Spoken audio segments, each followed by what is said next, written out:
2019 के विधानसभा चुनाव जीतने के बाद में अपक्ष आमदार गीता जैन हमेशा अपने नववचनों के द्वारा जनता में हो, विरोधकों में हो या जिस पार्टी को समर्थन करती है उस पार्टी के शीर्ष नेताओं में हो, हमेशा ट्रोल होती रही है और हमेशा उनसे सवाल किए गए कि आखिरकार गीता के नववचनों का क्या हुआ। नमस्कार, मैं हूं केतन बारिया और आप देख रहे हैं हम तो पूछेंगे।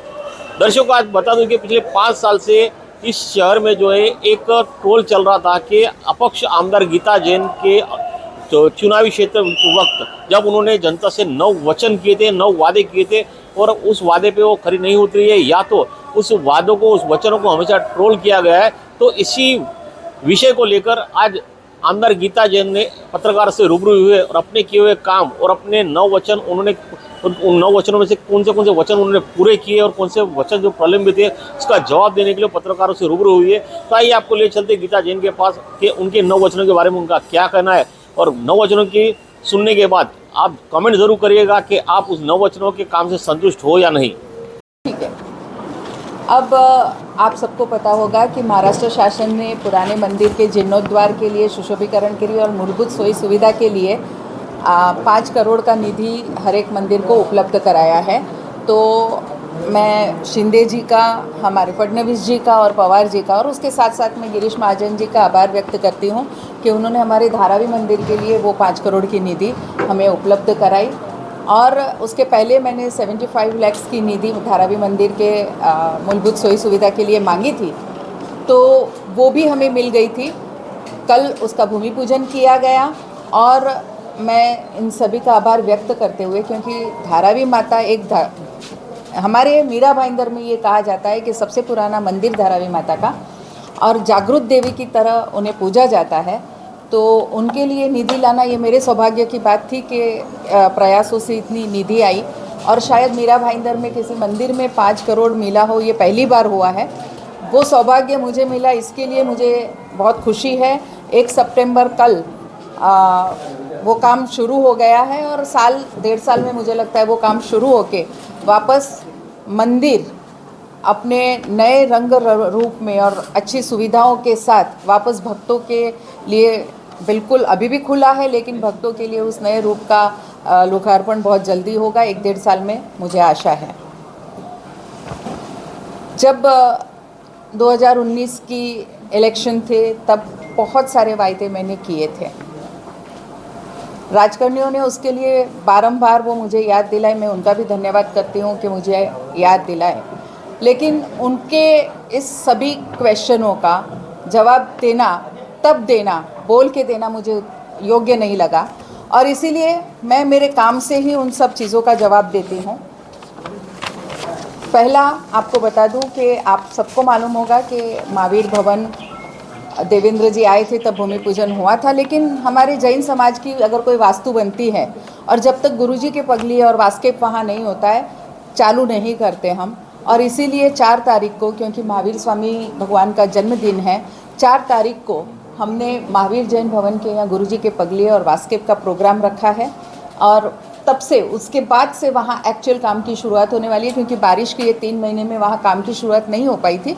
अभी वहाँ काम की एक्चुअल शुरुआत होने वाली है, तो उसके पहले ये विधि कराना मुझे बहुत ज़रूरी लगा। तो 4 तारीख को सुबह 7 बजे, क्योंकि हमारे गुरुजी सुबह 7 बजे का ही मुहूर्त निकालते हैं, हमारे यूजुअली जैन मुहूर्त सुबह के होते हैं, तो सुबह 7 बजे वहाँ ये कार्यक्रम होने जा रहा है। मैं आप सबको भी आमंत्रण देती हूँ कि ज़रूर से आइए और उस काम का शुभारंभ गुरुजी के पावन सानिध्य में हो रहा है, उस बात के आप भी साक्षी बनिए।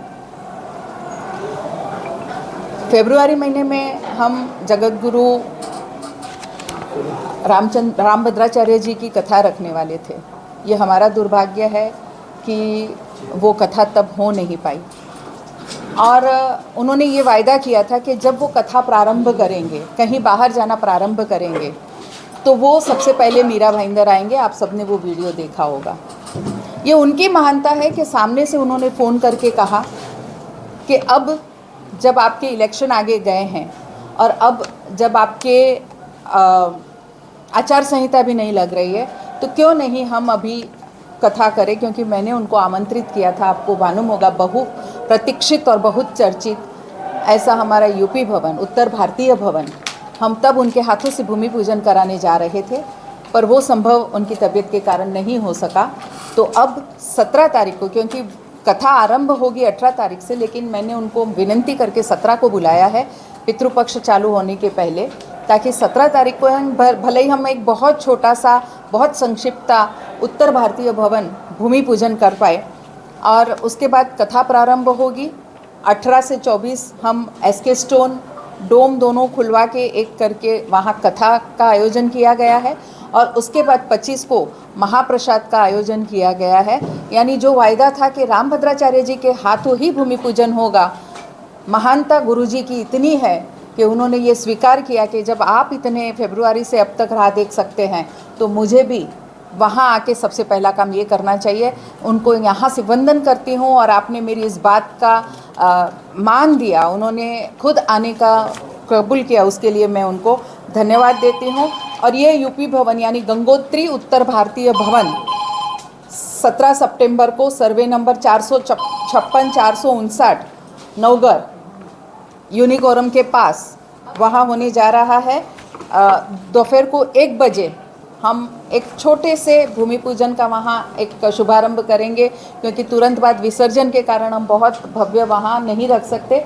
पर इसीलिए 18 उसी उपलक्ष्य में, यानी गुरुजी का ये कहना था कि अगर ऐसा भवन बन रहा है तो कथा भी उसी उपलक्ष्य में रखनी चाहिए, तो उसी उपलक्ष्य में 18 से 24 कथा है, और उसके बाद महाप्रसाद 11 से शाम को 4 बजे तक रहेगा। आप सभी को उसके लिए भी मैं आमंत्रण करती हूँ।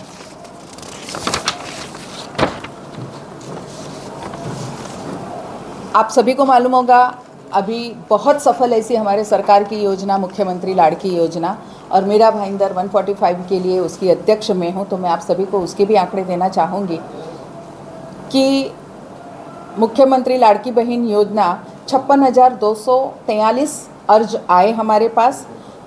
44,402 यानी 44,402 अर्ज ऑलरेडी मान्य होके प्रोसेस होके पैसे मिल गए हैं लोगों को। 6,597 6597 ये अभी भी प्रोसेस में है। यानी तब क्या हुआ था कि मैंने जब बैठक ली थी तो मैंने कहा था कि किसी का एक आध पेपर कम है या किसी एक छोटी सी वजह से अगर उनका काम रुका है तो वो प्रोसेस आप जारी रखिए। तो उसमें से 6,597 प्रोसेस में है, इसका मतलब है वो भी हमारे और ऐड हो जाएंगे। यानी 56 और 6 63 लगभग 63 के करीब हमारी लाड़की बहन योजना यहाँ मेरा भाईंदर में सफलता मिली है। और बाकी सभी कामों का मेरा फॉलोअप चालू है। सिर्फ राजकारण बोलना, आरोप प्रत्यारोप करना मेरे नेचर में नहीं है। मैंने कहा कि मैं सभी का उत्तर मेरे काम से देती हूँ। अभी आपने देखा होगा कि एक एक काम, ये ज़रूर है कि हमारे काम बहुत सुंदर तरीके से हो रहे हैं और एक एक काम होते आ रहे हैं। आप भी देखते हैं शहर में, चाहे वो पानी की पाइपलाइन डालने का काम हो, चाहे सीसी रोड का काम हो, अभी एक ब्रिज का उद्घाटन हुआ वो काम हो, तो ये काम अब धीरे धीरे 2-2.5 साल के इस प्रोसेस में, जैसे कोरोना के बाद ये एक एक काम होते आ रहे हैं और ग्रेजुअली और भी आगे बहुत सारे काम होगा। और शहर के विकास के लिए जो भी ज़रूर निधि होगी हम प्रयत्न करते हैं। मेरे साथ साथ मेरे बड़े भाई प्रताप सरनाइक जी बहुत सुंदर प्रयत्न कर रहे हैं और बहुत निधि मीरा भाईंदर को हम दोनों के प्रयासों से उपलब्ध हुई है। और मुझे लगता है ये रिकॉर्ड ब्रेक निधि हम दोनों के प्रयासों से मीरा भाईंदर में उपलब्ध हुई है। तो शहर का विकास जो इन 2-2.5 सालों में कोरोना के बाद हुआ है, मुझे लगता है कि इतना विकास पहले कभी आप लोगों ने देखा नहीं होगा। इतना सुंदर विकास का हो रहा है। और जनता को मैं विश्वास दिलाना चाहती हूँ कि आपके विश्वास को, जिस विश्वास से आपने मुझे यहाँ चुन के भेजा है, मैं उसमें कहीं भी आपको उस विश्वास को तोड़ूंगी नहीं। वो विश्वास आप बनाए रखे हैं और आगे भी रहेगा। और जनता को पूर्ण विश्वास है कि मैं यहाँ सिर्फ और सिर्फ भविष्य में भी काम करूँगी और करने के लिए ही आई हूँ। भ्रष्टाचार और पॉलिटिक्स से मेरा दूर दूर तक, यानी पॉलिटिक्स में भ्रष्टाचार से दूर दूर तक का नाता मेरा है नहीं। भ्रष्टाचार मैं करती नहीं, ये विश्वास जनता को है। कोई कितना भी विश्वास दिलाने का प्रयत्न करे, जनता को विश्वास है कि गीता जैन भ्रष्टाचार कभी नहीं करेगी और मेरे लिए उतना काफ़ी है। और किसी के सर्टिफिकेट की मुझे ज़रूरत नहीं है। जनता का विश्वास मेरा सबसे बड़ा सर्टिफिकेट है। धन्यवाद।